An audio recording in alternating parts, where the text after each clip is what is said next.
Tunaendelea kuserekea wanawake, akina mama katika nyanja zote, katika shughuli zote kadha wa kadha ambazo wanafanya. Ndio. Kuna mama ambaye nataka kumserekea. Nimepatiana heshima kwa wamama wa Embu. Wamama wa Embu nimewapatia heshima. Jamani. Kwani Embu kuna nini huko? Luchivya, hii story basi haijakufikia. Yes. Na hiyo daku yote unakwanga nayo hii story haijakufikia. Luchivya. Yes. A gentleman by the name Joseph Njenga. Ndio. Alisikwa in 2007. Ndio.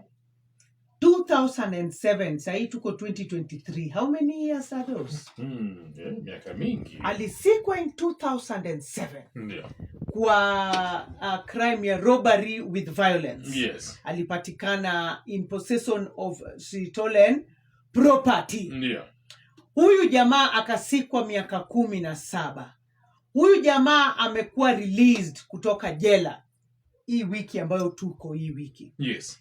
Luchivya, do you know ya kwamba huyu mwanaume alipotoka pale kwa gate akizindikizwa na wafungwa wenzake wakimwambia kwa heri, amevalia ile suti.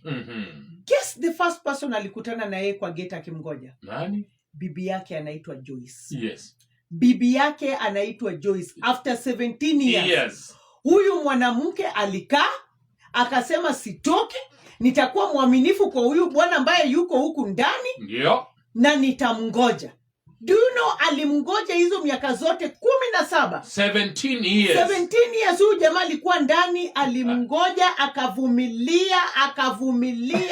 Yaani huyu mtu kama aliacha mtoto ambaye yuko labda class 1 ama class 2. Yes, mtoto ako high school. Na labda kama ni mtoto msichana hata labda yuko na familia. Yes. Can you imagine? Anasema ya kwamba mimi nilisema simuachi. Huyu msee nitamngoja mpaka siku zile atatoka jela. Ndio. Na tuendelee kuishi kama mke na mume. Mimi ya Wilo. Una appreciate your mama kweli, sio siku mimi hata ukinipigia tu niambie babe nimesikiwa mambo ya traffic hapa, niko ndani. Hata hujaingia jela huko kwa sela. Ukinipigia tu niambie mimi nimekamatwa kwa shida ya traffic. Yes.